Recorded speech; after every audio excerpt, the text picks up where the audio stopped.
Well, Jed, thanks for coming on the podcast. No worries. Thanks for having me. Pretty excited to be here, actually. Yeah, I'm excited to hear from you. There's a lot to talk about. I think I just want to hear a bit of your story. So, do you want to start with a little bit about where you grew up and what you've done to get to where you are at the moment? So you want like a snapshot? You can take as long as you like. All right. So I was born in New Zealand to a Polynesian parents. So dad's Cook Island, mum's Samoan. But we came over to Australia in 1990. So I was 4 years old when we moved over. Dad decided that I guess where we were in New Zealand wasn't much of a future for his children. I'm the oldest, so he decided at that point in time to move us over. I grew up in Brizzy. I went to school for the first few years, and then my parents pulled me out and did homeschooling. So did all that down there in Brisbane.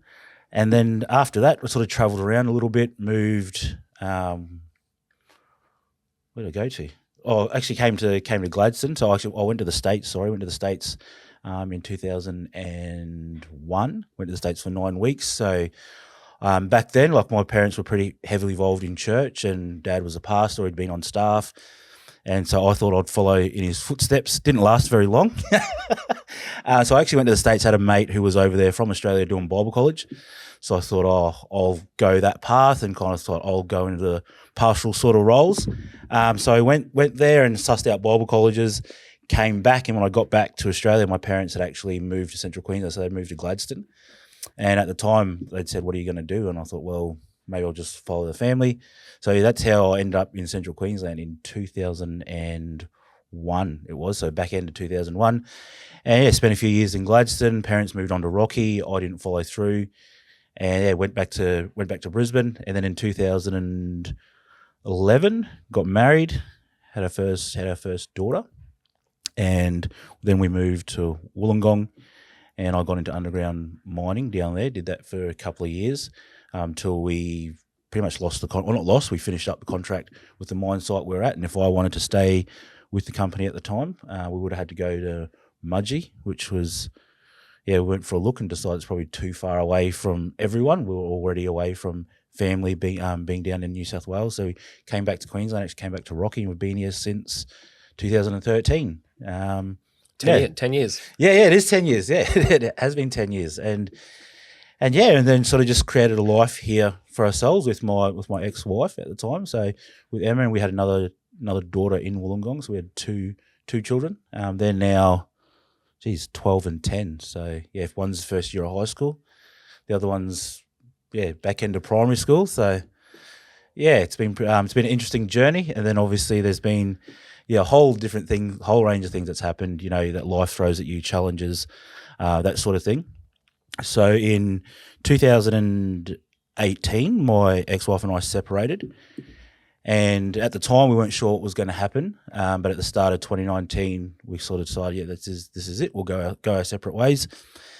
And off the back of that was when I guess I lost, my sense of purpose, because at the time, up until then, everything I'd put in was into, I guess, my wife at the time and the kids. Everything was built around that, around career, that sort of thing. And once I didn't have that anymore, I've learnt now that I realised I just lost my sense of purpose. And everything started to decline. So I started really playing up, started partying, just getting into, all sorts of different things. And with all of that and all the stuff that was happening in my marriage at the time and trying to navigate custody, negotiations, we never ended up in court, thank goodness. We came pretty close. It got pretty volatile.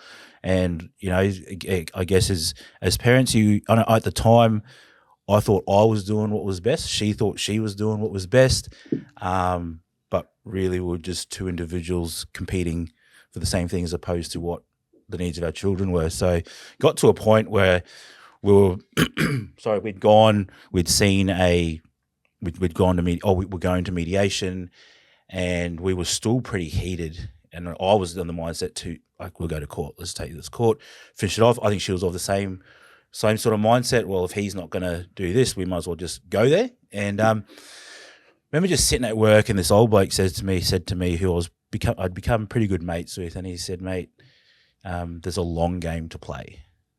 And he said, what you do now in these moments over the next coming however long this goes for will impact not just you but your children for the rest of their lives. So choose wisely.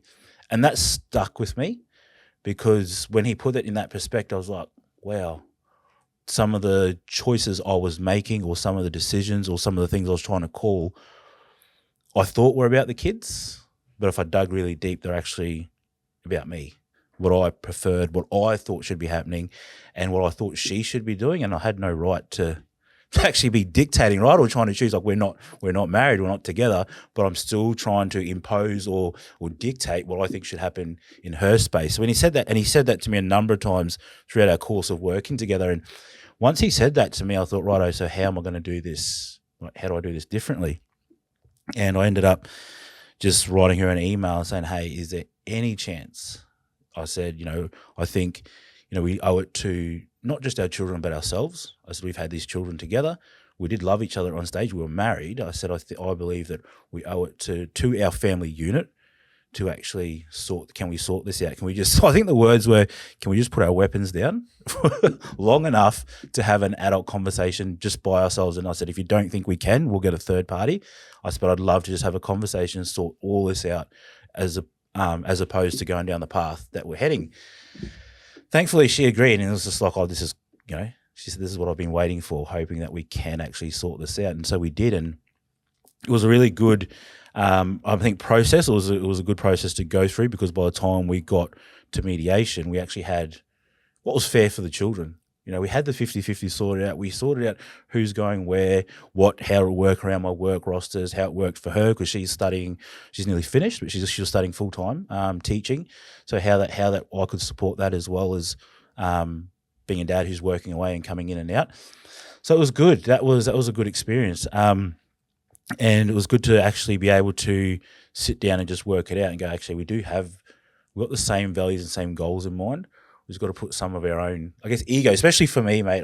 As a man, I guess it was my ego that I had to put to the side, and my own pride, I guess, in I'm not in charge. You know what I mean? It's not up to me to dictate or even suggest what happens over there. And one of the things that we've done later in the piece, and probably more recently, is have a look at some of the shared values that we did have, or that we do have as parents, as opposed to, and to some extent this happens at dad's house, it's different, at mum's house it's different, but there are some shared values, and there are some shared goals and shared parenting techniques that we share, across the board. So that's been a really good piece that turned out really well, and her and I get along really well now, and we have catch-ups every now and then around the children, especially when she's a teacher at the school they go to. So I'll get an email saying, hey, or a message, hey, we need to chat when you get home. Did you see the email about your daughter? So, mate, we're 4 years on since it all sort of went south. And is it easy? No. Does it get easier? Yes. If you're able to put your ego to the side and keep your children as, I guess, as a priority, it definitely gets easier. And that was the big thing for us, the realization that, hey, this isn't about us two. We've got our own stuff. We'll work that out. But as a unit, it's about our children. So, yeah, there's that piece, and then of the puzzle. And whilst all that was happening, and I know I've kind of skipped over a little bit, and I'll go back, like I said, I started partying at the time, and my mental health started to decline. And probably haven't said this, I've talked a lot around my substance abuse and misuse, but I probably never said, like, on a public space, that was probably the biggest catalyst for my mental health starting to decline. When you're partying all night, not getting sleep, abusing substances, both illicit and alcohol, has an impact. So whilst I was going through divorce, whilst we were going through custody negotiations, whilst I was having fallouts in relationships with family and friends, self-medicating was probably the worst thing that I could ever do. And it was the catalyst for really my mental health starting to decline. I stopped training. I've lost 12 kilos, but I put on an excessive amount of weight. So I went from 112 to, I think at my heaviest was 145. Also started mining, so that working away, that you're working away, you've got all this stuff happening at home. And then on top of that, I'm trying to, I guess, self-medicate. And I remember saying to a mate of mine, I remember he was saying to me, he's like, mate, you need to pull up. Like, you're getting out of control. And I just said to him, I just want to smile. I just need to smile for 5 minutes. Just let me be. And I remember him saying, him and my now fiance said, there's ways to do that, and this isn't it. And I remember saying, just leave me be. And they're like, the problems are still going to be there when it's all finished, when it's all said and done. And in fact, I created a whole another set of problems, mate. Like, one of the things that I had fought as a younger person was my addiction to meth. And I'd been just over 9 years clean. Wow.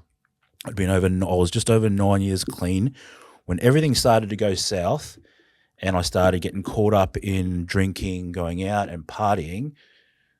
The very thing that followed very quickly was I turned back to that. And that was obviously a concern for, I guess, my ex-wife at the time. Like, how can you have my kids? And for me, mate, one of the things that I told myself was, I'm still going to work. I'm still in mining. I'm holding down the job. I'm still parenting. But am I really? You know what I mean? Like, that was the stuff that people said, but how are you parenting? How can you possibly be parenting when you're up for a few days? You know, so that was, that was a big turning point. Once I got back on that, it then became, a whole other set of problems. I'm now fighting the addiction again for a second time that I'd beaten. Well, I guess that I'd been clean of for 9 years, and that took another 18 months to finally. I don't say get rid of it because I'm clean. Like, I haven't touched it. But I heard a mate of mine say once that your addiction is always in the background doing push-ups. You just have to do more push-ups than what your addiction is doing. And that's stuck with me because now I guess I do so much in my life to make sure that I keep it at bay, because I can guarantee you it sits in the back of my head, and every now and then I'll be like, oh, I remember what that feels like. And it's probably been twice as hard to fight it this time around than it was back then. For whatever reason, I'm not sure. I don't know why that is, but this time around it definitely took a lot more willpower and a lot more work internally to actually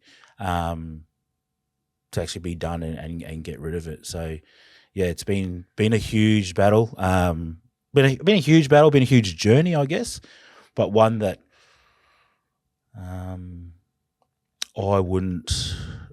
one that I'm thankful and grateful for, because when I look at where I am now in this moment and the work that I'm doing now, especially around Project Blokes and working with men, working alongside men and equipping men with tools, whilst there's been some personal development, but a lot of my lived experience, I'm able to not just use but also relate to blokes in that space, and especially being in the mining space where drugs and alcohol go hand in hand. Go hand in hand in that space. If you're mining, generally speaking, there's a good chance that you use or abuse alcohol or drugs, either or. And I was guilty of being there, done that, and I understand why it happens. I understand why we have addictions, and that's been a huge, I guess, that's kind of like my superpower. I say is my experience is like my superpower, that I'm able to go, right, I understand why that's happening. Let's look at how we can, I guess, minimize the harm. We can't. Not everyone's willing to change. Not everyone's willing to give it up. I've heard some guys say, I just can't, but I'd like to use it less. And there's questions around, well, why can't you? And sometimes that obviously goes a lot deeper, and it's work for maybe people like psychs and that stuff to do with blokes like that. But went through. So obviously I've had addiction, struggled with addiction. There was the divorce, custody stuff. And then in 2019, I don't know if you know, but I'd planned an attempt on my own life. So in August 2019, really, really rough period with the kids and with their mum. And I remember one night I was tucking the kids into bed, and my youngest just said to me, she was crying just uncontrollably. And I just laid in bed next to her, and I just said, what's wrong? What's going on? And she just said to me, she said, Dad, why'd you have to go?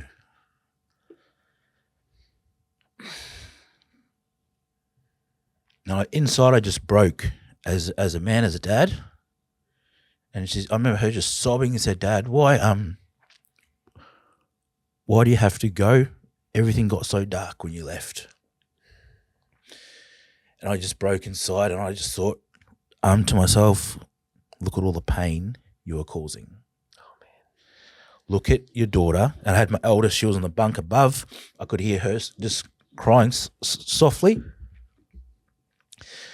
I've told this many times, and you would think it gets easier, and it doesn't. And she said, "Dad, it just got so dark. It's so hard for me."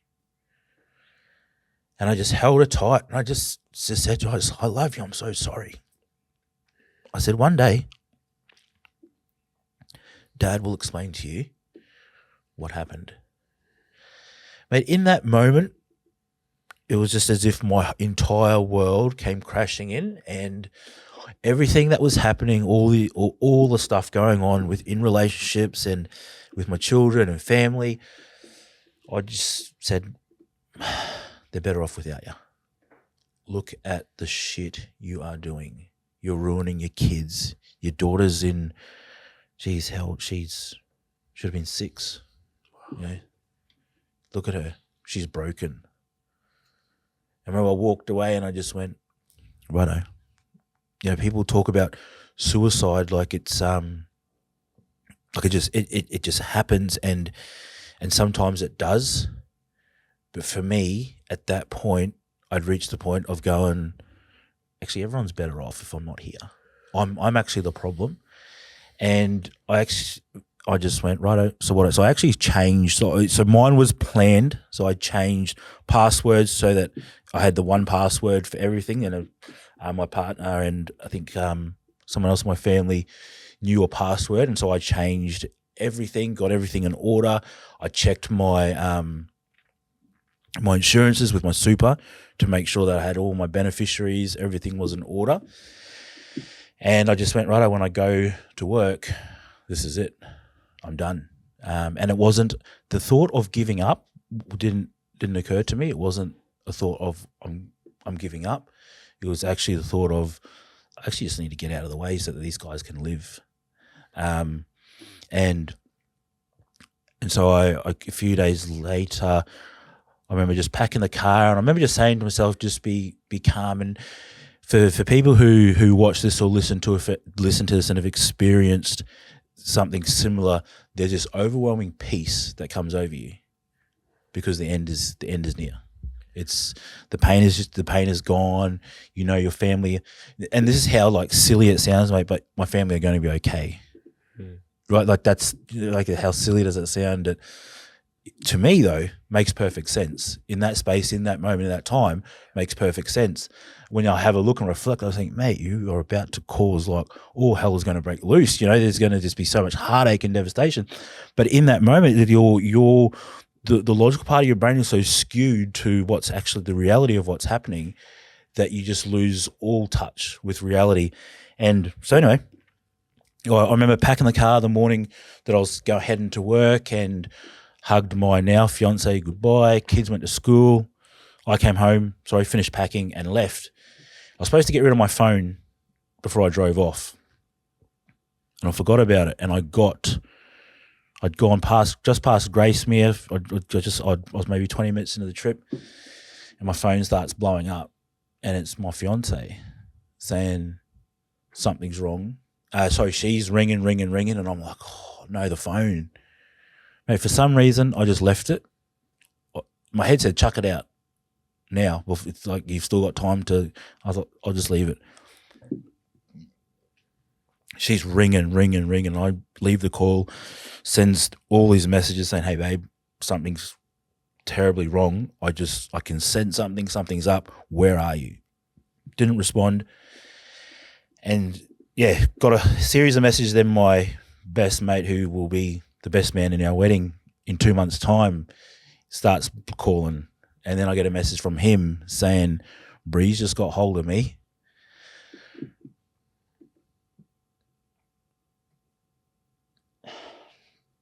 He just said, I don't know what's happening, but your kids need you, don't go.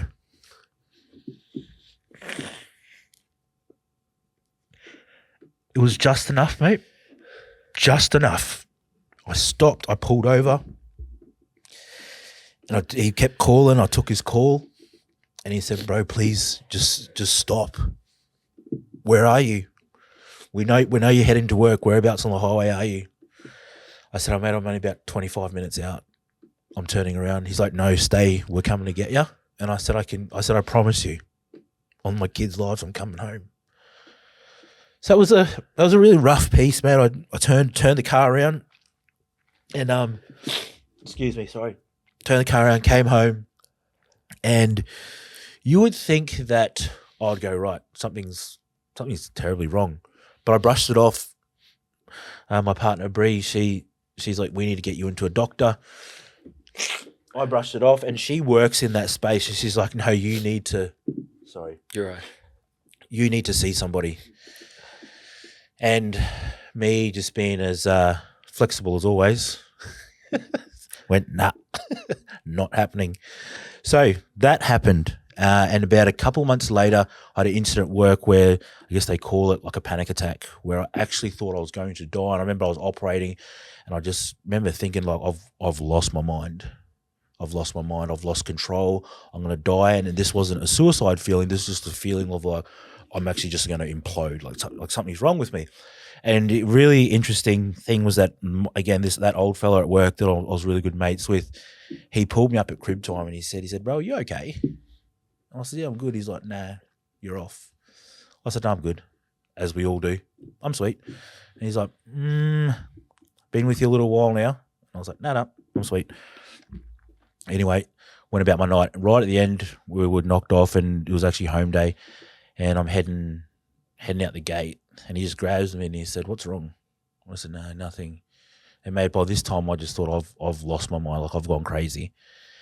So anyway, I jump in the car, drive back to camp, and I rang my missus and I said, hey, babe, can you just talk to me all the way to camp? I just need you to talk to me. And she's like, what's happened now? I said, I don't know. I said, I feel like I've lost my mind. And she's like, righto, stay on the phone. So we talked. I got to camp. Long story short, she didn't take no for an answer. She just booked me in straight away to the GP. When I got home, there was an appointment waiting. I think by that time I realised that I probably do need to get some help. There's some stuff that's going really wrong. And so yeah, I went to a GP. She booked me in to see a counsellor. I went into therapy. I got prescribed some antidepressants. And I was so anti-taking medication, and I was so anti-medication, but I reached the point where if I don't do something, what happens next? I've already tried to take my life. I've already had this huge internal meltdown where I think I'm going crazy. What's next? So started taking medication, started going to regular therapy sessions, and that's when I guess a lot of stuff started to come out. I thought we were just going to talk about the events. No, we're going to dig into my childhood. We're going to dig all this stuff up. And it was pretty confronting when I realized, where some things had come from, maybe events that had caused, now I'm not blaming events, but events that causes addiction, and then how I ended up to actually repeating that cycle again. And that, I guess it was, at the time was confronting. Now it's been an amazing learning because I can now utilize that, with other people. But I remember, so I went into therapy, spent a good 18 months doing sessions with the counsellor on antidepressants, and then throughout all that, I seemed to be running into blokes in our crew who were going through similar situations, divorce. One hadn't seen his kids for a couple of years, and he was asking me, how do I get to see my kids? I'm like, mate, are you serious? Like, I'm going through that same stuff, but I knew how. When I say knew how, I knew the steps for him to be able to. So I started, I guess, helping guys. Say, hey mate, have you done mediation? What's that? Wow. I said, so how come you haven't seen your kids? Ex-wife said I can't. I said, is there a DVO order, AVO? Is there any of that stuff in place? Protection orders? No. I said, right. Mediation is your first step. He's like, oh, she said we've got to go to court. I said, lawyers won't go to court unless, but that's the very first step. Then that's determined if nothing can be resolved. And I came up against, I had 3 or 4 guys who were another bloke whilst I was at that site. He separated from his wife. She took the kids, and he's like, oh, I don't have a leg to stand on. I said, we actually do, man. Like, this is how it works. Mate, whilst it's really, really funny interesting that whilst I was going through my darkest hours, I just seemed to be lining up with blokes in the same boat. But because I had knowledge and some support around me, I was able to use that to say, hey, this is the steps you take to see your kids. This is how you negotiate. But I'd be telling them things, and I think to myself, maybe that's what I should be doing, right? Like the penny drop. I would say, oh, did you ask your ex-wife this? Then I'm like, maybe I should ask that. Maybe that's what she's actually talking about. You know what I mean, mate? It's really funny that it's easier to give the advice, and then you realise, mate, that's actually the stuff that I'm not doing, but I already know I should be doing it. So that was I guess it's like that mirror, you know, you're holding it up in front of you, you're seeing the reflection going, holy, that's what I need to change, or that's what I need to do. So whilst going through therapy, whilst on antidepressants, whilst just, I guess, helping guys in that space, I made a decision right there and then that I wouldn't stay in mining, and that one day, I remember telling myself, one day when I get out the other side of all of this, I want to take all of my experiences, everything that I've learned, and I used to work in the YJ sectors, and I did a lot around program design, so again, but helping people in that space. One day when I get out, when I get better, when my circumstances are no longer controlling my life and I'm in control, I want to take all of this and turn around and help other men. And that's how Project Blokes came to be in May 2021. So I actually had no idea at the time what we were going to do. And I remember I'd been talking to a mate, I don't know if you know, or you know Jordan. Yeah, so him and I had been throwing stuff back and forth at the time, and we're like, yeah, maybe one day. And anyway, I decided, right, I'm going to go ahead and start this Project Blokes, even though I don't know what we're going to do. And I remember messaging him saying, hey, bro, I said, I think I'm going to start this Project Blokes thing. I said, but I don't really know what we're doing. And he's like, I said, you interested? He's like, yeah, I'm interested. He's like, oh, what are you going to do? I said, oh, I'll probably open an Instagram page, a Facebook, and just, do that. And he's like, oh, then what? I was like, I don't know, post some stuff. And he said, what are we posting? I said, I don't know, I'll take a picture of you and put a quote on it or something like that, mate. We had no idea like what we were going to do. And he's like, yeah, righto, sounds good, I'm in. So we started, mate. We just opened up the Facebook page, and we've thought, righto, well, what do we want to achieve? What do we want to get out of it? And we really just wanted to create a safe space for men using his own personal experiences, my personal experiences, combining that, using some of his knowledge, some of my knowledge, and then just create a space for men to be able to open up and speak, I guess, candidly and freely about the struggles they have. And I guess for both of us, for me, it was using all these experiences I've had over the last few years, righto. Oh, well, I'm now I wouldn't say I'm in the clear. I wasn't in the clear at May 2021. I was still working through some of that stuff. But righto, well, I can take what I am in the clear with and what I have conquered, what I am doing well at, and I can speak to that stuff. And that's what we started doing. We started just posting. We didn't really know where it was going to go or what we were going to do. And then we just decided that we would start doing, or we did one check-in. So it was one walk, We thought, we'll just do a walk. I think we did a gym session first, and we're like, probably not everyone wants to go to a gym. Not everyone feels comfortable in a gym. So we started a walk, and we got a few of that. And we thought, this is pretty cool. This is a cool vibe. And then ended up getting into 2022, and last year I think we ran them every fortnight. So it ended up being 24 check-ins throughout the year last year, with up to, so some weeks, especially over the winter season, I think we'd get about 6 to 10. It's hard to get up at 6 in the morning or get up at 5 or whatever it is. I think we started at 6, and then I think our biggest groups were between 25 and 30 by the end of it, and it was really really powerful to actually see guys come together who don't know each other and then form friendships, form relationships, and start to be able to speak about, the struggles they were having. And we're not professionals, like none of the people that are in our team. So I shouldn't say that, but most of the people on our team aren't professionals. We have professionals in our team, but most of us who are doing the facilitating aren't. We're not psychs, we're not counsellors. We've got lived experiences. We have some professional development and some personal development, but mate, we're just people who want to be able to help other people, use what we know has worked for us, and say, hey, this may or may not work for you, but this is an option, right? This is an option you can take. Here are the people that we use in terms of professional help. This is who we talk to. This is who you can also access. And and then by the end of 2022, I started to realize that, righto, we can actually, how do I leverage this even more? How do we take what we're doing and have a bigger impact? So, the check-ins are great, but we're probably only hitting maybe, I guess, the people in the know, and that's only and who's sharing our stuff, who comes via our page. So that's hitting one cohort of men, but how do we reach all the others?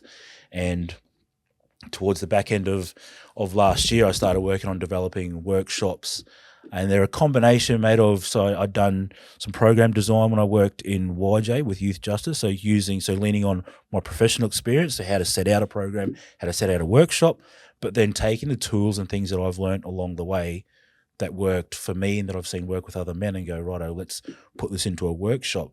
And whilst we're called Project Blokes and our core business is with men, but the workshops that we run are open to everyone, and we're now running them across different businesses. So Anglicare CQ is one business that we've done 2 workshops with.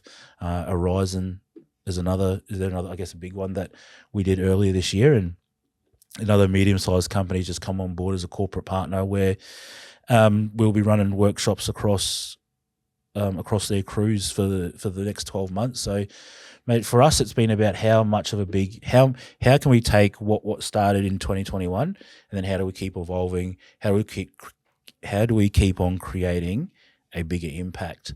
And one of those things, Jordan's now he's gone and started like his own walk and talk stuff, and which I think has been huge for the community, because we actually stopped. So Project Bloke stopped walk and talks, and the reason why was because we wanted to focus on the business side of things, but with all our different rosters and everything, it just became so hard to manage. And Geordie just said to me, he's like, bro, I think I'm just going to go my own way and do my own thing. I was like, yeah, sweet. What are you going to do? And he's like, I'll just going to run walk and talks. And I said, mate, you run them, we'll get behind you, because we're no longer running them. And that there's definitely a space, for as much as that as possible. So now all the guys that used to come to the check-in go to there, and we post their stuff on our social saying, hey, if anyone's looking for something, go to this, and I'm sure in time we'll come back to that, because that was, I guess, how we started.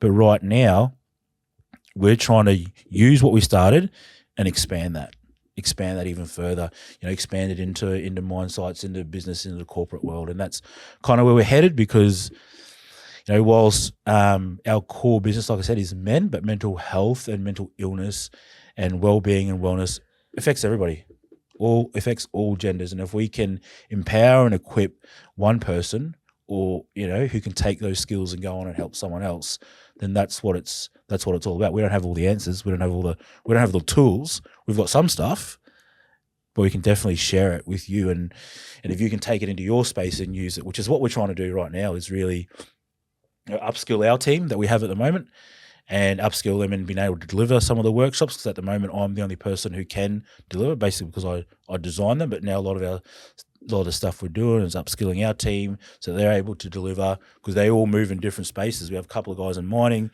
some are in education, some are in the health sector, community sector. So it's about, you can deliver a workshop here, you can do one here. And they vary, mate. Workshops they vary from 5-hour to 45-minute blocks. We've run Bunnings, I think we did Bunnings not long ago, and they said, we've only got half an hour. And I said, bare minimum's an hour. And that's to deliver, I guess, something that's beneficial. Like I can do a half-hour talk, and it may or may not have any impact, but I can do an hour of equipping you with tools. You can take that, use it, pass it on to your friends and family. So anyway, they said, we've only got half an hour, that's all we got. And that sort of came late, that information. I said, right, well, we're committed, so we'll do it. It blew out to an hour and a half. So what actually happened was right at the very start of the session, when we were going around doing a check-in, see how he's doing, this fella actually just starts crying. He was like the third person in. And I was like, whoa, this has never happened. Not when we're just getting to know, like we haven't done any activities or any icebreakers. It's just like, yeah, I'm so-and-so, blah, blah. He just breaks down crying. And he said, I actually just got news this morning that I lost a mate. Wow. I was like, whoa. I was like, right, bro. I said, yeah, cool, man. I said, like, do you want to take some time? And he's like, oh, yeah, can I? And really lucky that the lady who organised us and got us in there, she actually stayed in for the session. So she's like, yeah, sweet, I'll take him. He came back, and then another guy, we go around another fight, and another guy's like, oh, I have this sort of diagnosis, and I just want to let the team know that sometimes it seems like I'm really angry, and it's not really. I'm trying to actually navigate it and come across not like I'm not being angry, but the diagnosis and imbalance in my brain actually takes over. And they're all like, so you've got this, mate, we haven't even hit icebreakers yet. I'm thinking, holy, what's going on here? That's awesome. Yeah, and because of that, and then obviously we use the icebreakers and the content to draw out conversation. I remember looking over there, and I just said to Angie, I said, hey, what's our time? What are we at? And she's like, oh, we're an hour in, you're good. Keep going. Yeah, keep going. Because the blokes were talking, they were talking, well, was comment. I said, right, we'll keep going. I said, how much? When I said, I can pull it up. I said, I've just got lost. And she's like, no, whenever you wrap up. So yeah, that was really powerful to see. And we're going back there. She's got us coming back for Are You Okay Day. She's like, you come back for Are You Okay Day? I was like, yeah, how much time do I have? She's like, we'll book it out. So I said, I'll try not to go for an hour. But I guess, and one of the things that I guess all those guys gave feedback is they had never been in I guess what they call a mental health session like that. And it was one of the key things that we really looked at when I was designing this stuff is, right, I've sat in mental health workshops, good information, how much did I retain, how much did I walk away with, maybe very little. And you would have too, mate, sat in training sessions or when uni with it, and it's just death by PowerPoint, right? Slide after slide. So when we design these, so Bunnings there's no slides, other bigger places have slides, really try to design them as interactive as possible. And that's some of the feedback we've been getting from a lot of places, that just the amount of feedback, the amount of interaction and that we're having. And for me, that's one of the key things around people being able to take something away is, if you're interacting, you have the ability to have input, you're more than likely to remember something from the session, as opposed to if I just sit there or you sit there and we just talk at you. I don't know if you're anything like me, I'm like, right, I'm snoozing. But yeah, it's been really, really powerful. We did stuff with Rocky Grammar School, wrapped up their term. What are we now, term 3? So term 2, we wrapped up their term 2. And we didn't realise that there were so many they were all the non-teaching staff. And we didn't realise that most of their departments don't know each other. So when we got there, we're like, oh, you guys all kind of like, no, we don't know them. And all the young Tay were like, oh, that's obviously boarding. And I'm like, yeah, that's my people, all that age group. But yeah, it was really interesting. And some of the feedback they gave to us was just around that, how the session had the ability to bring people together who didn't actually know each other. And we just assumed you did, because if you work at the school, but grammar's obviously huge, right? And you're in your own little team. You don't see everyone, and so it's been a learning and a growing, but also really exciting times in terms of, I guess, where Project Blokes is going, where we're developing, and just as we grow, I guess, as a team and in our community, we've definitely had a lot of backing and investment from people in the community, individuals, businesses, which has been, I guess at the start, when we didn't have a clue what we were doing, we were just starting this social media account. It's been really good to see the growth over the last couple of years, just as a unit and as a team. That's such a great story. Thanks so much for being so open and honest as well. That's it's really so powerful. And Man, had me got me. I wasn't expecting that. And I didn't know most of that. Why do you think? I mean, the mental health of men and women, like you said, we're in an environment where it's talked about a lot. There's still a lot of people suffering quietly. Yep. That doesn't get talked about. But from a societal point of view, you may not have an answer for this, but I like to think about why, if the liberation of women, with regards to them being empowered to be able to work and do different things in life now that 50 years ago was totally different. Mm-hmm. Why are the outcomes and mental health issues that they're facing worse than ever?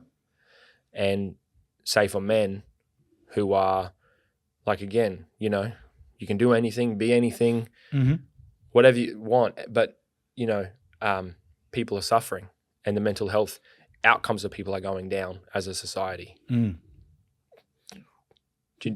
What do you think about that? Why? What's your thoughts around like why people are struggling so much in today's society? Connection is, and I'll expand on that.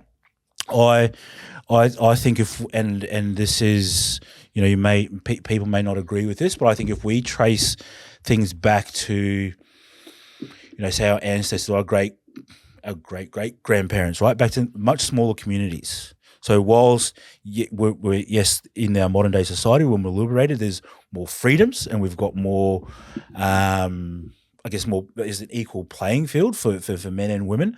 I think back then we lived in smaller communities and we relied more on each other, and there was more of support, and there was everyone had a role to play.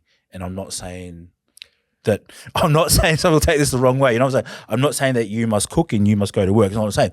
But in a tribe or in a small community, everyone had a role to play, and that all structured around that connection, that tribe, but working together as a family, as a tribe, as a community.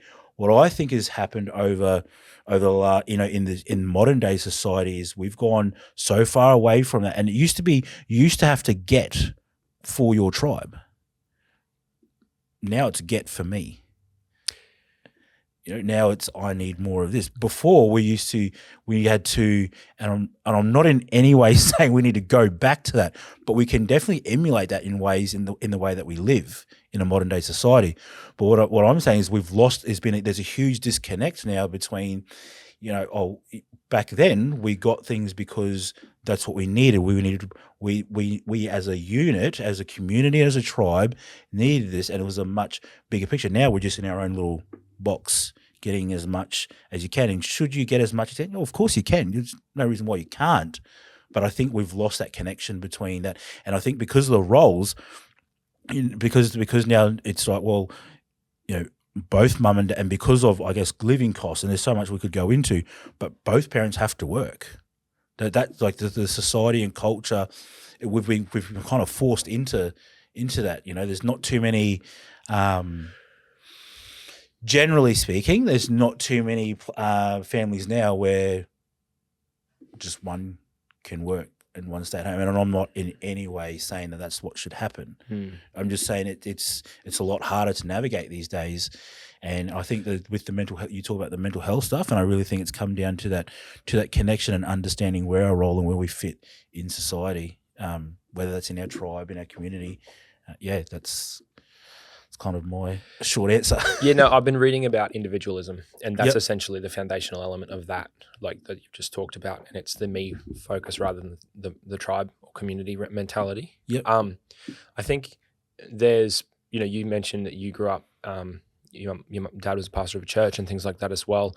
I think the elements of faith as a society that people have generally begun to reject as well, only just taking it as an example of you had groups of people who had shared beliefs, common beliefs. Now, church for people today is their footy club, or it's their gym buddies, or it's their whatever, right? Like it's that group of people that they spend a lot of time with and have shared beliefs or common goals with. So it is emulated across society in little ways, but I think as we move away from the entirety of communities having very shared values and things like that as well, it pushes people into those isolated places more. Yep. And they feel like, you know, things like social media, things like the divisive conversations that happen around social issues, politics. Absolutely. It's me against you. Yeah. And I'll find something that we disagree on, and then so we're not on the same team anymore. Yeah. Or you like this, so you must like that. So we're not on the same team anymore. Yeah, or you have a certain view on a certain societal issue, therefore you must think like this. No, that's just my view on that particular issue. It's not my view on all the other things. And that's one of the things that I've found challenging. Just, you know, with some of my own friends, I'm like, no, I believe this, and well, this is my view, but that doesn't mean all these other things that you're listing to me are actually no. I agree with that, or that's not, or that's not actually how I think. But I think it's really interesting that you bring that up, because I also think that inability to, I guess, allow the other person. Is it tolerance? Is it tolerance? It is, but people are more tolerant than ever, apparently. Except for this. That's not tolerance. Apparently. But I find that, I don't know. I find people, I'm so open-minded. This is this. I'm like, oh, cool. What do you think about this? Oh, no. That's abuse. Or, oh, no. That's so bad. Or that's this. Yeah, absolutely. Well, so you're not as open-minded as I thought you were. Yeah, that's right. I don't know. And all of a sudden, I'm the closed off. Yeah, that's it. It's just very fascinating. And I think it was just, you know, we've just redefined terms that you, in order to accept means you have to go along with, you know. And I accept you. Or in order to accept, you have to agree with me. No, man, I accept you and I love you just as much. Doesn't mean I agree. Or affirm. Yeah, or affirm. Which, from a medical point of view, this is really dangerous, because doctors are meant to diagnose, not affirm, right? That's the foundational element. So from a medical perspective or a psychological perspective, when as an industry, we tend to see a lot more affirming rather than diagnosing now, where you go to your doctor and say, I have this. And they went, well, here's the medication to stop that. And you might not even have that. I don't know. We can get really controversial with this if you like, but we can draw it up. We'll keep it light. But you get what I'm saying, where it's like, absolutely. you know, I can agree with you and love you and appreciate you and make your coffee or serve you this or do that or provide, like, whatever, and get along with you. But I don't have to, like, agree that what you believe is the truth. Yeah. Because that's your perspective or opinion or whatever. True. Absolutely. And it's everything that people that we talk to have gone through. Like, you know, better than anyone this. You know, it's the experiences and the things we believe are the culmination of our life's work. Right. Absolutely. And the lenses, like you said, the lenses that we see things through. And I think when you can understand people, and like old mate who was a bit grumpy sometimes, you were talking about, he's got whatever. Oh, makes sense. Or if the people that do things around us, if we can get to know them and understand them, we can love them better, because we know why. Well, first of all, they're human, so they're not perfect. Yeah, right. That's exactly right. Let's agree on that. And then, that's, you know, why, like, this is, and understanding people. Absolutely. Yep. I agree. How much of I'm very thankful for my upbringing. And I've had struggles and a pain and all kinds of, you know, my version of that, right? Mm-hmm. And I think that I'm very grateful for my parents and for the upbringing that I had. And I sometimes find it's hard to, let's take the addiction thing, right? Mm-hmm. And it could be substance or alcohol or could be anything, gambling or whatever, right? I heard a story from a guy who talked about it was when his mum cut him off. So he kept relapsing. I think he was almost dealing at the time, like he was in deep, right? And he still had a great relationship with his mum. I think he lived at home still. Still only a young guy, like in his early 20s or something, or maybe late 20s. He just kept crashing there, and he came back one day high or something, and she went, I'm done. Mm-hmm. She put up with this for years and years and years. And she went, I'm done. Get out. Yep. Don't come back until you're clean. And he said that broke him. That was that relationship that he said, I can't lose this. And that caused him to change. Yep. So when we have people in our lives, this is leading to a question, who struggle with different things, At what point do we do the tough love thing versus accepting them, not affirming them, but accepting them and loving them? And yep, cool, you can crash on my couch, or yep, I'm busy right now, but I can talk to you on the phone. Yep, let's talk about this. And it's a bit of the merry-go-round, same thing over months or years. At what point, and I know it's hard and it's not a blanket answer, but No. navigating people in your life who are struggling, I can be super unempathetic or towards them, because it's like, oh, Get your shit together, again? right? Yeah. We're here again? Yep. Like, and you're just kind of on that merry-go-round a little bit, and I want to see them grow. I want to see them get through this, and I know they can do it. Mm. I know they can, and there's an inner strength that they need to find. And have they not been equipped with the right tools or this or that? At what point is cutting off the relationship the thing that needs to happen to help them grow? Is it after they've exhausted all of the other, psychs and programs and tools and things, and they, like, if they don't want to change, they won't change. And that's the key. That is the key. Is my partner, we talk about this all the time, and we talk about like my own stuff. And there came a point where she never voiced it to me, but I know now.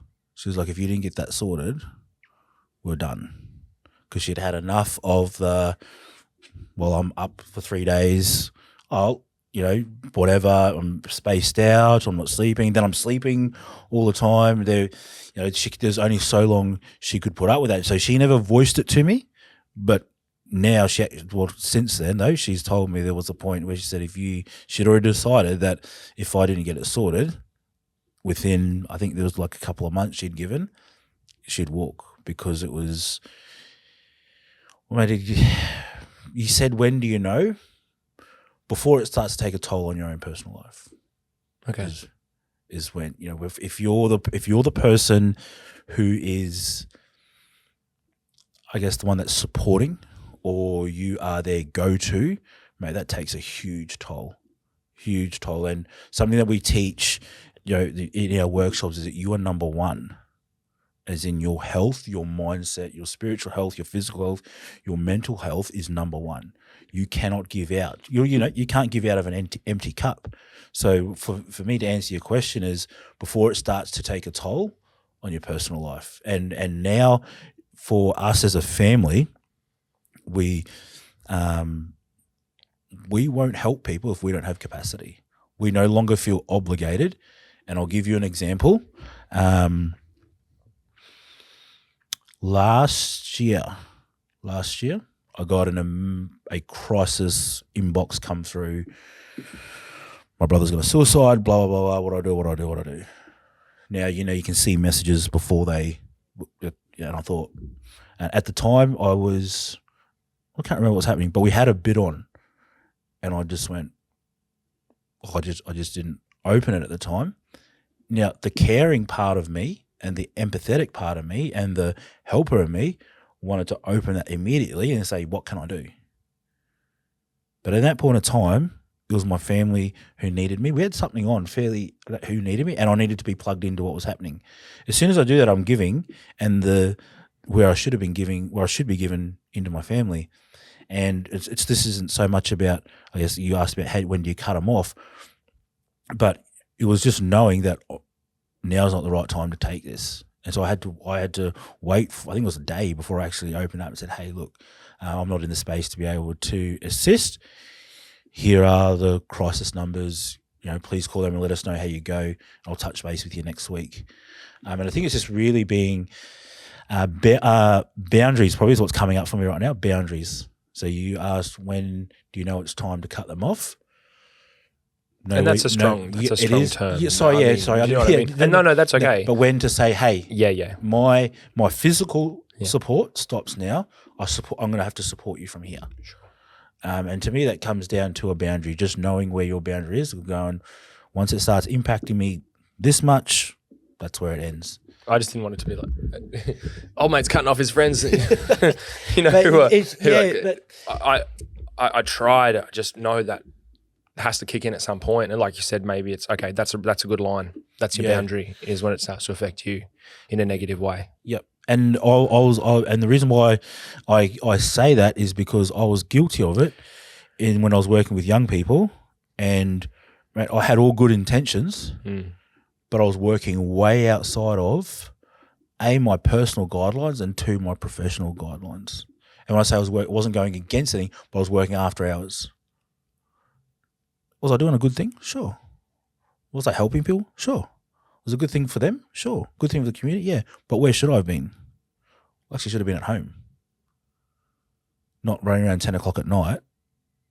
No, I'm not saying you can't do that, but I'm just saying know where your boundary is, and when it's time to say, actually, hey, this is, and at 11:30 at night, that isn't my place to be doing that. As much as I wanted to help, I crossed my own. Well, I didn't even have any boundaries in place at that time. I just thought I was doing the right thing by helping these teenagers. I wouldn't change it, but it's something I've learned now. So it probably aligns with your question of how do you know when to say, okay, the physical support stops, but we're still going to be here. And I think that's key, especially if it's a close friend or family member. Hey, we're still here, but you just need to know that we can't keep giving you money. You can't keep staying here. I can't keep taking you to appointments. You have to have some internal motivation to get up and do that. Yeah. If that answers the question. Yeah. So I guess with regards to the individualism, and what you spoke about earlier, I want us to be pretty, practical for people as well. What should people do if they are feeling that, people in society are isolated. People are struggling, right? Like in terms of, life is hard. And I think, I could push back a little about, do families, do some families, both parents have to work? In some families, do both parents have choose to work? Like based on the life where they want to live and what they want to achieve and all that. So yes, so many variables. Although our own life, like taking responsibility for our own lives in some ways that's the product of our own choices and things. So I'm not trying to, that could get messy, but what I'm just trying to say is just, I think I'm a strong believer in that personal responsibility. And again, maybe I'm unempathetic to people sometimes when they're complaining about some things. I'm like, didn't you choose to buy that car? Like, no, don't you choose to live there? No, like, that sort of thing. And again, it's just like, no, I love you, but I'm like, I can just see the solution to your problem. That's why I'm not in counselling, right? I can just see it right here, and just and mate, so you see it in mining all the time. Yeah, especially for sure. Yeah. House, cars, boats, jet skis. Not saying you can't have those things, but now you're married to the life. Yeah. And that was one of the things. I've only been, I did underground, but I've only been here open cut for 4 years. 4 years. And I went in with the mentality of not to gain any more debt that I'm already in. I'm now planning my exit out. Great. And I have no more debt. Great. Than what I went in with. You know what I mean? Like that was, and that's the problem. I haven't bought. I'm still driving my car that has a dent in it. I'm still driving that in and out. My missus still has her same car. We probably will get new cars next year, but we were so determined to not upgrade everything because of this so-called paycheck or the lifestyle or job now. And mate, you see it like you said. Yeah, I see it all the time. Guys like, oh, I've got to do so much, like this much OT. I'm like, why? Oh, we just bought another property. Well, that's good. You bought another property, but now you're doing 9 days instead of 7. And they can't get out. We can't afford to get out. No. And then that would also, there's a lot of stresses in life, but financial stress, man, that's going to be one of the ones that'll do it to you. There's guys who, not by choice, work the 7 and 7, and then probably work. So there's some that are by choice. They're the younger guys, so you'll have a trade, but there are some guys who come in and then work their 7 off at home. Yeah. And I'm like, why? Because I've got a house to pay off. I'm like, oh, everyone does, house or rent, whatever, your mortgage or rent, whatever you have, you've got to pay. Yeah. I said, everyone does. People should have nice things. And if they want to buy nice things, they should do it, right? Yep, agreed. 100%. But I think people shouldn't feel trapped about keeping up with the Joneses and putting them under a lot of pressure. I mean, if it's meeting their goals, and for a period, if you work your 7 on and then you work your 7 at home, great. Like we've all been there, worked overtime and done the hard things to get ahead and all that stuff. I just like to sort of break some of the standard sort of rhetoric around like, oh, we have to do this or we have to. And I'm like, do you have to do that? Last time I checked, it was your life. Yep. It was your choice. Like, and again, like, don't get me wrong, people out there struggling, people out there doing it tough and all that stuff. But I think if we can take personal responsibility for our choices, you can go, oh man, like even me, I run my own business, and do I have to work 6 days a week to get ahead? What? To make extra money? To what? Like, what if you could work 4 days a week, pay all your bills, and spend extra time with your kids? Oh, that sounds pretty good. Heck yeah. Like, I heard someone say recently, your kids up until 10, you're kind of the hero. And then after that, they kind of have other heroes and other people. It's it's the neighbor's dad or who this, that they sort of turn to. And so they're like, why not spend as much time with your kids that you can in that time? Because that's a career building time, right? That's like you're doing the overtime, you're trying to get the promotion and all that stuff. That's when you're trying to climb the ladder. That's where you're trying to build. So we can retire early. You know who doesn't care if you retire early? Your kids, because they're not there.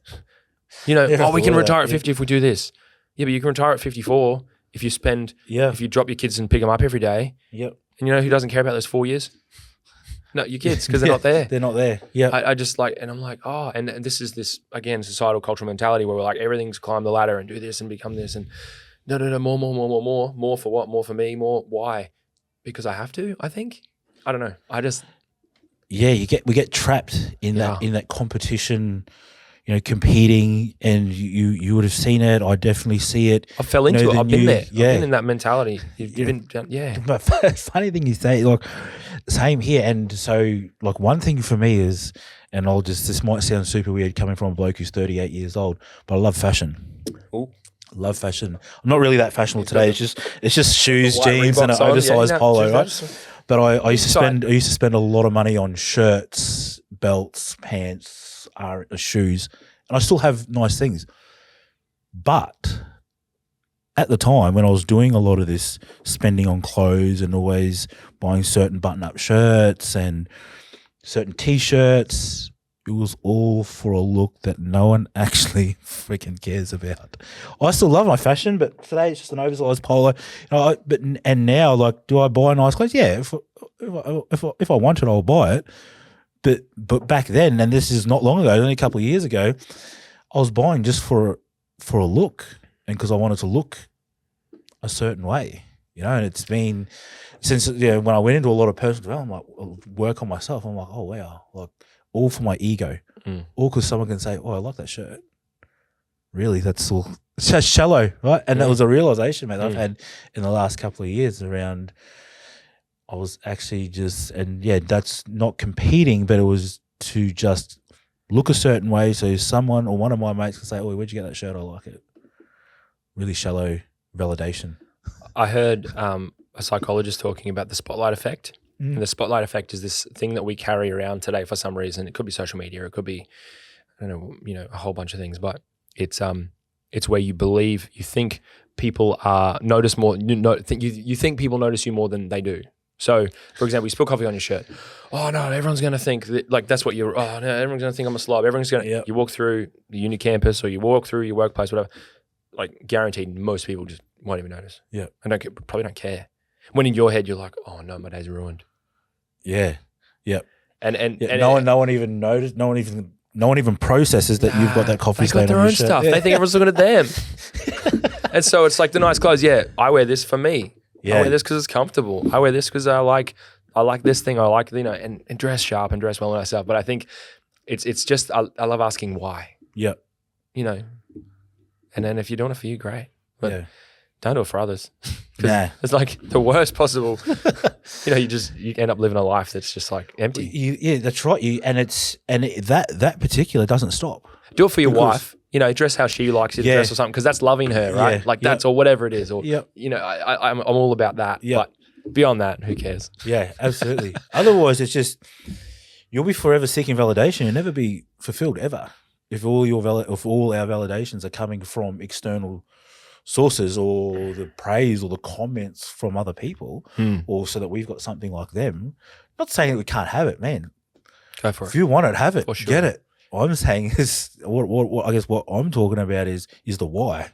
It's something that's internal. Right? Yeah. It's an internal conversation. Yep. We actually have had this conversation a lot recently. So we need to upgrade the car. Well, her car, I'll keep mine because it costs bugger all to run on fuel. And you're running the miles and I just on it. run it out and I don't care. We need to upgrade her car just because we've outgrown it. And the kids are getting big, you know, so, and they're friends and sports and all that sort of thing. So we've been looking at cars and we went and looked at a Patrol recently. It's just like, oh, are we really getting a Patrol? I said, I know. I said, it feels like we're being those people, but we're not competing with anyone because already I'm like, oh, we need to do this and this. She's like, do we really need to do that? I'm like, oh, no. No. Yeah. You know what I mean? But Yeah, just it's this funny thing that happens. Like we went and looked and she's like, I really like it. I was like, yeah, so do I. So, yeah. And So great. You know, so great. And we're like, yeah, no, we're going to do it. So next year because she'll own hers outright and we'll decide what we do with mine. Whatever. But it was this funny dialogue we were having about. Yeah. Because we were looking at all our mates who have Patrols and 200 series and we're like, we're joining that club. Are we competing with them? No, we're not. No. Yeah. What I've found, to just tap into this, because I drive a really nice car right now and I love it. Yeah, good. And my son loves it. I think he loves it more than me, right? So it's a Ford Raptor. It's one of these new ones. Yeah, nice. It's amazing. Yeah. You know? What I've found is as I've found more financial success in life and been able to buy nicer things or wear nicer clothes or have an opportunity to buy a nicer car, I actually care less about it. So I'd sell that thing. I listed it for sale this week. Yeah, right. Well. And I love driving it. But and there's a part of you that's likes how you look in it. Yeah. But I'm selling it. And I'm just sad because I'm gonna miss it. Yeah. I'm not like, oh no, what are people gonna be thinking? Blah blah. Like I actually care less about that now compared to when I had nothing. Yeah. Do you know what I mean? Yeah. That's what I've really tried to go, you know, just be realistic about, you know, that materialistic way. And like I said, I think it's easy to judge people who have nice things and go, oh, they must think blah, blah, blah. But chances are they don't care. Yeah. In a sense of, do you know what I mean? So I think it's easy. It's very easy to judge those people. It's very easy to judge celebrities. It's very easy to judge successful business people, whatever it is. Yep. But again, I think that you don't actually know what someone's having on the inside. And so for me, that's been, I was almost surprised about it. Yep. I was like, you know, I think I've become less materialistic the more success the more success you found. Yep. And so I love that story from you about the car and this and that stuff. Like I said, funny thing. Now you're self-conscious about having a nice thing, and it's like no, do the nice thing. But I think that's what are we so pretty judgy as a society now, aren't we? Yeah. Oh, look at Jadiel with his fancy. Who's he think he is now? Must be doing well. Oh, typical mining wage. Yeah. Blah blah blah. They don't know you've done the hard yards. They don't know you worked overtime to achieve it. They don't know. Yeah. Whatever. So it's quite funny. The reason we're selling it is so we got 3 kids. Yeah, I was going to ask why are you selling why it? are selling it? So that's the question, right? That's yeah. And so we got 3 kids, and we found out we're having twins as well. So my on the wife's way. pregnant, on the way. So congratulations! I'm going to fit in the car. No, you won't, man. Yeah, so it's out, and we so we'll need a bit more room, and that's the thing. It's not this like I'm not sad or grumpy or this or that. It's like I'm like I'm going to miss that thing, but that'll be later too. You know, that can be a fun. It's a toy. It's a piece of metal. Yeah, get something like that fun later. And so for me, my family, to fit everyone in, right? Me, my family, that's the priority. Yeah, you know, like spend time with them. Make memories with them, do that stuff. And so beyond that, I don't really care. So what are you looking at getting? My wife's driving a Prado, so I'll probably just drive that. Yeah. I'll take that and get her something with a bit more room. So we just need 7 seats. But like you said, cousins and friends and this and that. Someone, you know, oh man, well, our eldest boy is 6'4". Wow. And we've got a Tucson and then my Corolla. So it's like, it's pretty funny when he's in the Corolla with me. He's learning to drive and mine's a manual. And Breeze's auto. So he has to go with me all the time. And it's roll funny. him up to put him in, to fit him in there. Yeah. So we're like, awesome. we need to grow with the family as they grow. So yeah, it's fun. Man, what a journey. The so Project Blokes, what's I guess the goals for you with that is just sign up some more corporate partners, right? And really, you're finding that's a really rewarding process. Yeah, and we are nearly at the stage of being incorporated. So we've just filled out paperwork. On Saturday, we actually just did the review with our team for the Constitution. That went for a couple hours, going through everything with solicitors, making sure that Everyone's happy. We've got all the people. So in the you're right setting up a places. non-profit. Is that Yeah, the deal? Yeah. yep. So it's non-profit now charity, but it's a what's the word? Unincorporated association, Okay. right? So it's a group of mates doing whatever, right? Sure. Which really limits. And when we did it, well, the first thing was I didn't know much about constitutions or any of that. So all that stuff I've learned along the way, and I thought, righto, well, how do we best just get in and do something with as little amount of I guess work or stuff that I'm not sure of. Yeah. How can we do it? And then the easiest way was unincorporated association, which is the path we took. But now as I guess it's gained traction, we're like, right, well, we actually need to get some community funding, some government grants, that sort of stuff, and to get anything decent from anybody, you've got to be an incorporated association, which now are in the process of. So we've actually, and the guy that's handling our constitution, we did we pulled out everything we wanted taken out of, adjusted everything. So he'll do all that this week. Once that's done, it's a matter of we just got to lodge the paperwork and become incorporated. And yeah, there will be an incorporated association, which opens up, I guess, all avenues for funding, grants, gives us DGR status so that when people donate, which has been a big thing as well, because people hasn't stopped most people donating. And then if companies or businesses donate, they usually just write it off. But some people are like, oh, can I claim it back? And I'm like, nah, sorry. So we want to be able to, I guess, for people, if they want to give or donate, that they have that opportunity to claim it back on tax, which is good. It gives us a little bit more. Well, I guess as an incorporated association, it adds validity, right, to the work we're doing. And when companies look at us, they're like, okay, not just a group of mates sitting around a table making stuff up. This is legit. We can see the process that's happened. So yeah, that's where we're at the moment. We'll continue to try and, I guess, right now. So myself and Steve Capuzzo, who's, I guess, we call him the operations manager because he handles everything operational while I work on the business side of things. He's a shutdown coordinator out of BMA mine site, so he's really doubled down on trying to actually crack the mine sites in the Bowen Basin, which as I am as well. We're in talks with my contracting company and the mine site at the moment. I've got one meeting left to have with the senior leadership team, which we've been trying to push for the last month or so. But as you know, everyone's busy, things are busy.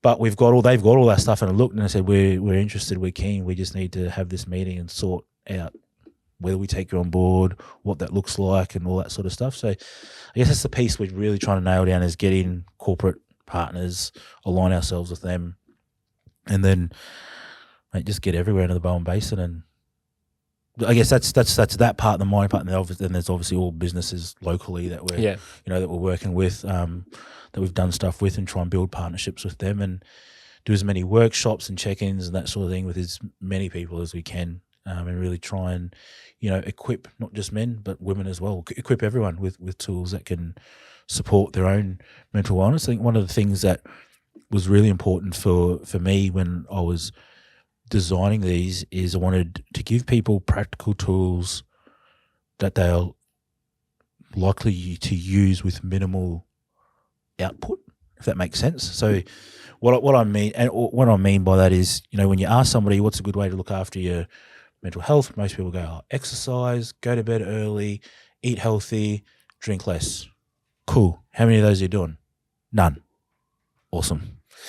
So where do you start? Yeah, so that's right, and that's why I went, okay, so if I already know these things, and this is back, when it's in the earlier, if I know all these things and I'm not doing any of them, what are some other things? And that's when I started to discover things like mindfulness, breath work, and I went down that track. Well, that's kind of the work I'm involved with now. I started doing that, and then I went and did some certification around teaching breath work, and it's part of my own lifestyle now is breath work, and it's weaved into all of our workshops because you can do really easy, simple breath sequences to regulate your own nervous system. You can do stuff to calm yourself down, and that was one of the things we teach: breath work, mindfulness, around that. And I guess what we going back to those tools, like righto, well, if you're not going to eat healthy, and if you not going to exercise and the drinking's not slowing down, here's a couple of tools you can use that will still help you. However, you should still look at these things need to happen if there's to be any long-term benefit of any tool you use, right? Of anything, you still need to be working on the foundation. So I guess for me, that's where I try to look at other tools or options we could give people to utilize outside of what they already knew. And I think it's really good to have an approach. Like I think about this with health, right? It's we all know, we've probably been there, or we see people who sign up to the challenge at the gym, lose a bunch of weight, start taking protein powder and creatine for 12 weeks, and then statistically they end up heavier than they were before, right? So it's like, what's the real solution here to making change? And for my life, I just like to think about little things. From a health perspective, just change how I think. Yeah. Because that'll change how I live. Yeah. So what am I not eating anymore? I'm not eating that. Okay. Cool. I'm not signed up to a gym yet. I haven't had set up this really big hard thing to do. It's like I'm just going to stop doing that. Okay. And then over time, you end up with a lifelong a life of change rather than having a season where your mental health's really good and then all of a sudden you're back in the hole again because a good mate of mine says that, when things get hard, we go back to old habits, and that tends to be what happens. You've done all the courses and we know, yes. But why do we do? Yep. So it's like, if we can change what we know, we change how we think. So I think it's a really great approach because I think you'll find, and you probably do find, it brings real change. Yeah. You're not having these people come in and once they're in the door, it's like, you got to stop drinking, you got to do this, and you got to stop this, and blah, blah. And they're like, yeah, but I like doing that stuff. All right. Yeah, but it's killing you, or whatever. It's like, okay, how can we, where's the starting block? And then we can just sort of go from there. So I think it's a cool approach. Yeah, it's funny you mentioned that because when I had a meeting with our superintendent for health and safety, he sat there in front of me and he just goes, there's this real, like, I'm not interested. So I'm like, here we go. I'm going to be in the hot seat. And he looks at me and goes, he had the prospectus in his hand and everything. And he goes, you know what I hate about these? I was like, whew, what an opening statement. Here we go. I said, what's that? He said, I come to your session and all you do is give me a list of things that I should be doing that I'm not doing and make me feel shitter than when I walked in the door. And I was just thought... Next question, please. I just thought to myself, well, you haven't opened the book. Yeah. And I said, why don't you? I said, why don't you like that? He says, well, I feel fucking shit. Yeah. And I was like, yeah, fair, cool. And he goes, and so does everyone else that's doing the course. I said, yeah, I get that. I said, have you had a look inside? He's like, oh yeah, I've had a look. I said, oh, can you just open up that first worksheet? I was reading it. I said, do you see anything there about healthy habits? Do you see anything there about unhealthy habits? Do you see me actually mention mental health anywhere in there? He's like, oh. No, what is this? Because it's all around mindset, right? About mindset, mindfulness. And he's like, he's looking through and he goes, yeah, right. Puts it down and goes, well, I've got a few more questions now. And we went on this, we had this huge conversation, mate. By the end, he just goes like, well, he grilled me about my personal life. He's like, so the goal is to get, he said to me, he goes, so your goal, you're exiting out. I said, absolutely. I said, I now work in the men's mentoring space. So that's a side business that's aside from this. And I said, that's where I'm headed. I said, mining thing is just a bridge to my next destination or to the next part of my journey. And he said to me right there after being in the hot seat for about an hour and just like him firing at me, he's like, mate, whatever I can do. Wow. So he's the one trying to get me in the meeting with the SLT guys. He's like, whatever I can do, just know that I'm on board and we'll push this as far as we can go. So he goes, I can't promise because I don't sign the checks. They do. And he said, but let's get this happening. But yeah, he put me in the hot seat. He's like, so who came up with this material? And lucky, not lucky, but I said, well, I did. I said, I wrote the book, mate. You want to see my life story? Yeah. I said, but there's evidence for everything. And I said, and I have the reason. And he's like, yeah, I know. And I'm like, you're making sure that I know what I put in there. And I said, and on the back, I said, I've listed where we've referenced stuff. And he's like, yeah. He was like, yeah, no, that's all good. I just wanted to check. And I was like, I said, mate, I can guarantee you that everything in there is founded in evidence. And I've not just gone. I said, but they're things that I've used and I've used with other people that we've just put into workshops. So yeah, but he grilled me about my vision, where I'm going, family, everything he could think of. And at the end I was like, oh man, that was a big meeting. Pass the test. Yeah. I've been thinking about that first step. What is the first step for people to make meaningful change in their life? If it's a mindset, what do they need to realize? I've got an idea.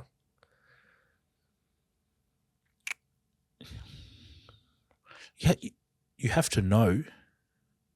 You have to know that there's an issue or where you're at. I was going to say people need to know that they're not okay. You have to have an internal awareness. So like a prime example is when that planned a suicide incident, and I kept thinking I was okay. Yeah.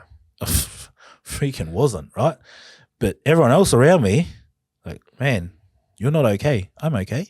And it wasn't until a few months later with that other incident that I realized, there actually is a problem. So you're going to pitch, Are You Okay gets changed.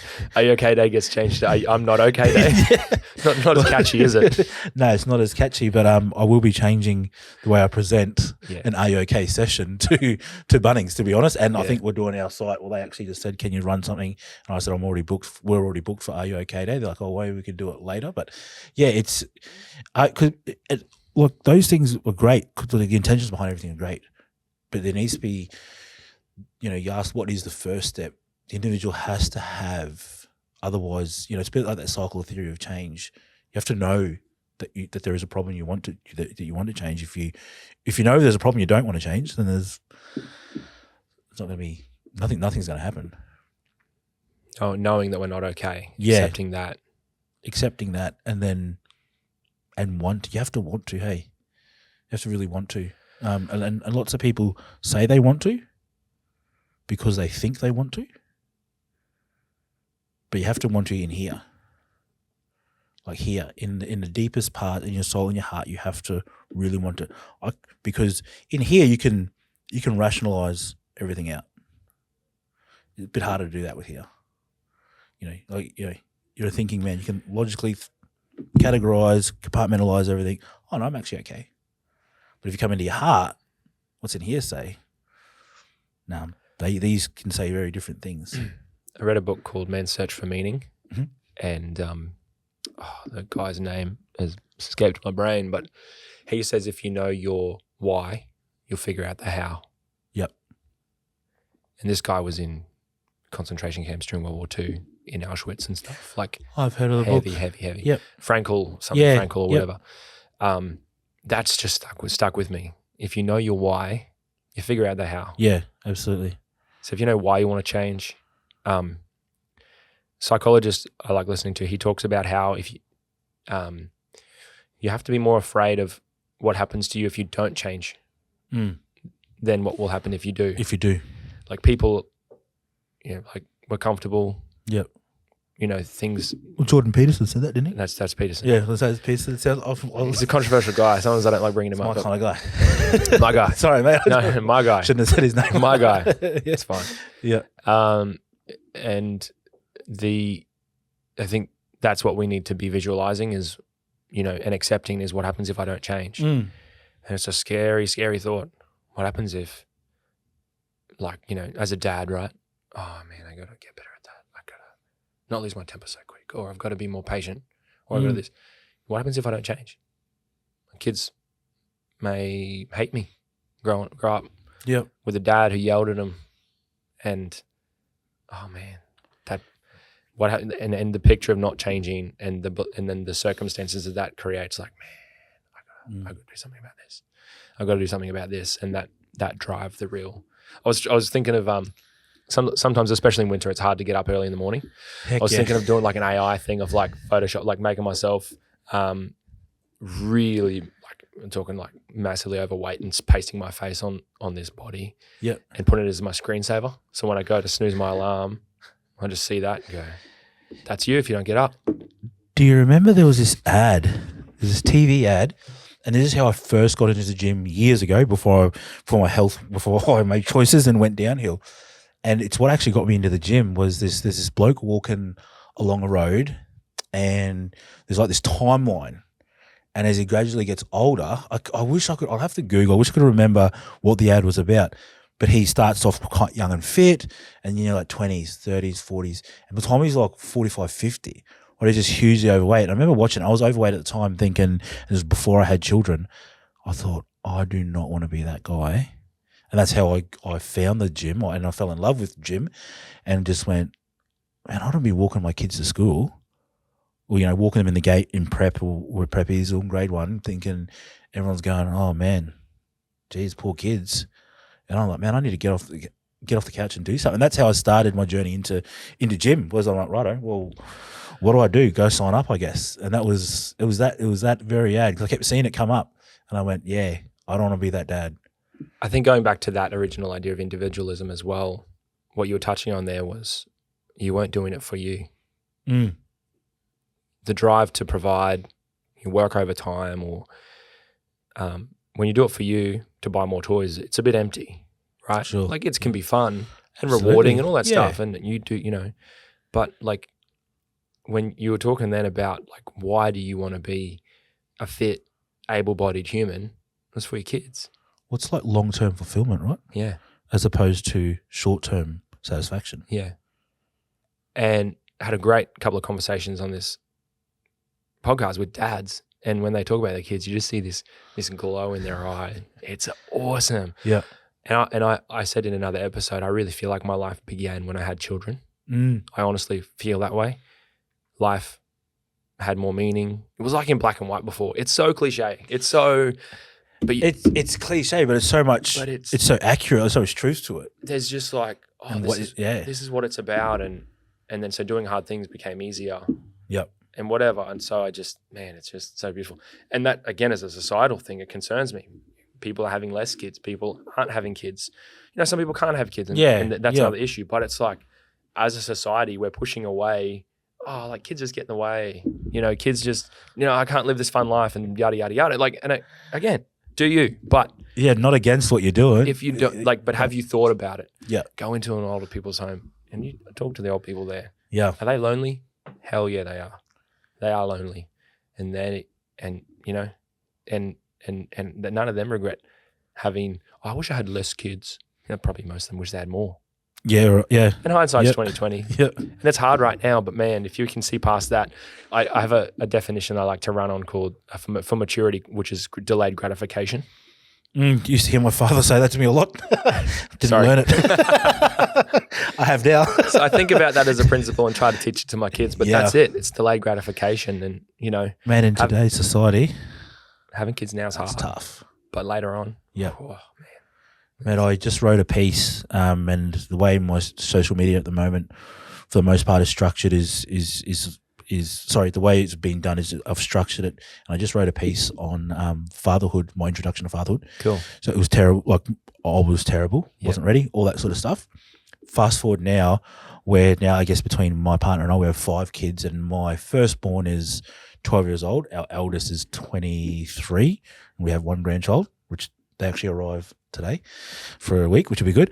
But I when I wrote this little piece on, I guess, my journey through fatherhood, and I wasn't in the best place mentally, emotionally, spiritually, physically to be a father. But I look now, and it's like it's my favorite job, if you can call it a job. It's a favorite part of my life. Like just recently, my partner was away, and I was home days off, and I had all the kids, and then our son, who was at his dad's, I said to her, I'm going to ring his dad to see if I can have him well, like all like the girls are in, because we have shared custody across. So cool. And so I rang him up and said, "Hey, I'm home for the next week." I said, "Can we have Annie from, can he come from this day to this day, and I'll drop him to school the next following week?" He's like, "Yeah, absolutely." And then Breeze rang up. She's like, "Are you going to be okay with all them?" I was like, "I love it. Trust me." So what do we got? 4. There was 4 at home. Yeah, 16 to 10, run around sports. But it's mate, like you said, your life began with kids, and I couldn't, mate, when it first happened, I was like, geez, my life is over, right? It's completely gone. Now I look and I'm like, these are it. This is all we've got. Man, I wish there was more running around, because I love running around all weekend, sport to sport. Sure, in the moment, I'm like, oh, can someone not play today so we can have a break? Yeah. Anyone want to chuck a sickie? No? Okay. Anyone too sick to play this morning? No one want to go to touch? Oh, okay. No takers. And it's, for me, like that is life. That is my life.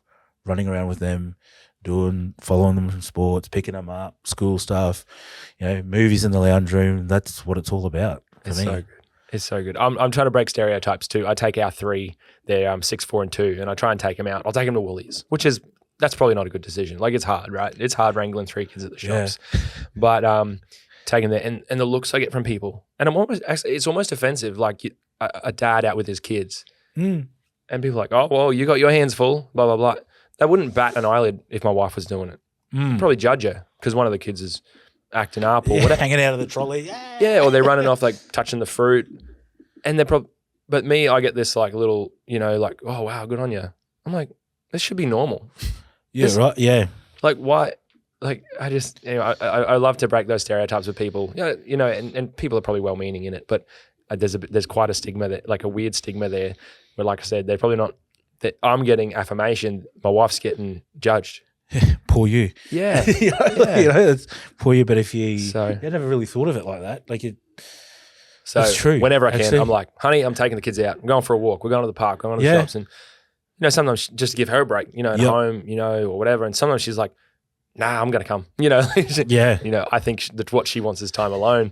Yeah. She just wants to be there with me. She wants to be there with us. And that's what she wants. Yeah. That's beautiful. I love it, mate. Like on Sunday, the 2 boys and girls were out, boys were home. Sunday over, we went I wanted to run some touch moves. They're like, yeah, let's go down, kick the footy, or muck around, play sports. And Marissa was out having some time in nature by herself. Yeah. I thought, I won't tell her what we're doing so she doesn't think, oh, I'll rush down it, Then she rings me, where are you? I'm like, we're down at the park playing footy. She's like, oh, thanks for telling me. I said, you're out having your times. I thought I'd just leave you. She's like, no, I'm coming. Which park are you at? Oh, so fun. Yeah, it's so good. Hey, and like, I don't know. For me, that's what it's about. And I guess that has really come. You spoke earlier about that internal change, internal shift. And if we don't, like nothing happens or whatever. And for me, and I can speak about this, I will say this quickly, I can speak about it openly because my father and we've done a lot of healing and been on a big journey. But one of the, I guess, the father, a great dad. However, when I became an adult, I realized that I wanted to do it differently. However, I didn't know how to do it differently. Yeah. So I just did what I knew. And it wasn't, but throughout the entire course, throughout my life as growing into an adult, I'm like, there has to be a different way. Surely this can be done differently. And over the last probably 3 years, I've been shown different ways of parenting. What's coming up for me sometimes when my kids are doing things, and a lot of that's attached to how I was brought up. And then now though, I've had these conversations with my dad, with my father around the way he raised us, the way we're raising kids, but then all of his experiences that formed the way he parented. Which has been really powerful, right? For me to go, whoa, holy, okay. He had a why. Like he did that because of all this. Would I have done any different? I don't know. Maybe I wouldn't have. So now, and this is what you were talking about, now it's on me to change, right? Because now I know and understand I'm an adult. Now that's on me. I can't anymore go, and anyway, I don't like people I don't know when people say, because of this and this and this. Yeah, right, I'll do something about it. Yeah. Right. And for me, and you talk about, radical ownership and for personal responsibility. And that's for me, I'm like, okay, now he's explained that to me and I understand. I'm like, well, I can't really hold that against him anymore. You know, I've had this huge journey as a father and son of healing, and now it's great because I get to talk about it openly with other men around stuff, and they're like, "Oh no, he just needs to do this." I'm like, "No, man, like don't do that, eh? Have you thought about this? Have you thought about what's happening?" And because of the work that Dad and I have been able to do, and now it's enabled me to go, righto, well, here are the things I've learned on a father, or these are the things that align with me or that I believe should be done. Now I've just got to apply them, not just, oh, well, that's how Dad did it, so that's why I do it this way. And Dad's like, yeah, he'll say to me, he'll see something I do sometimes and he'll be like, just like your father. And I'm like, yeah, I know. And he's like, it's hard, to get away from the old dog. And I was like, not everything was bad, Dad. You know, not everything was bad. And I said, to be honest, I'm very thankful and grateful for the way I was brought up. Yeah. Because it formed, I guess, there's strong foundations internally that I have. Whilst I've taken on some of my own beliefs or the way I do things, I think a lot of the way I was brought up and the culture I grew up in probably set me in, I guess, internally quite firm, regardless of the experiences and choices I made along the way. We have to be secure in that people are going to choose to parent different ways. People are going to choose to live different ways and believe different things. And I think we have to be secure in those things that we believe. Two people coming together and having a family, it's the melding of, they're the culmination of their families.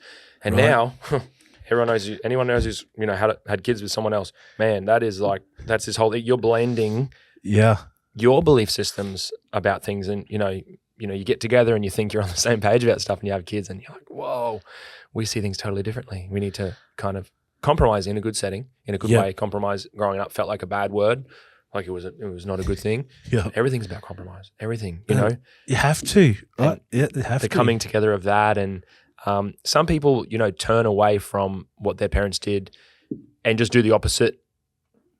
And it doesn't always work out for them, and because my parents did that, and that's bad, so they do the opposite, and it just, I don't know. You end up going through your late teens, early 20s, thinking you know what's what, and mum and dad had it wrong, and yada yada. They don't understand me. Maybe they didn't. But you go talk to them. You go talk to them, like you said, and you find out their why. And look, no parent's perfect, and some parents, you know, maybe were pretty messed up, and that's that. But I know my parents, good and bad, did everything they could because they believed it was the best thing for me.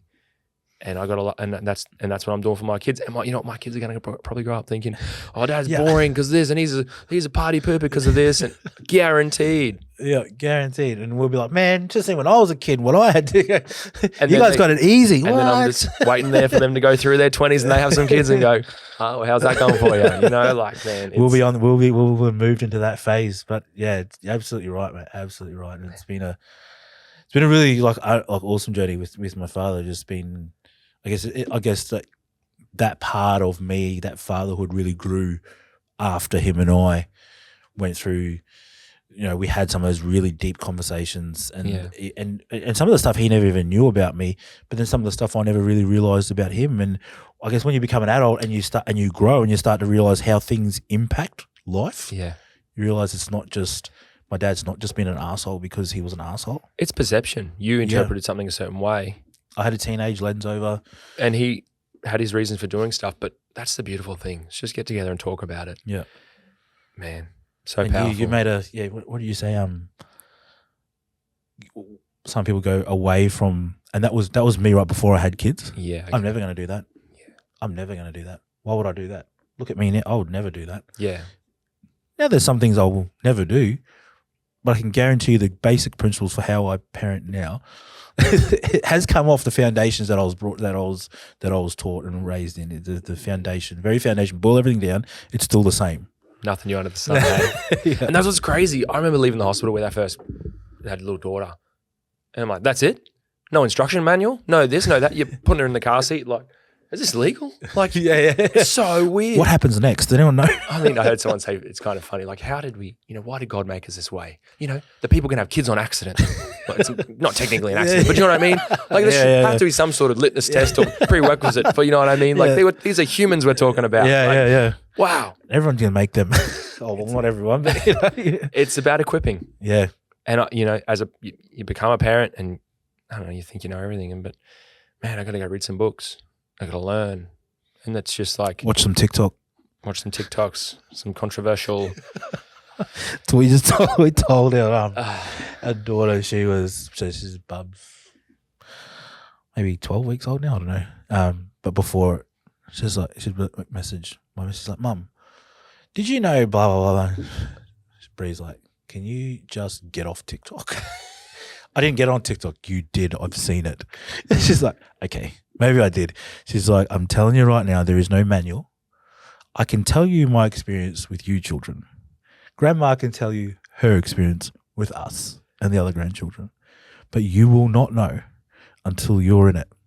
And you've got your own little bundle of joy and you've got to navigate it, because every human being is different.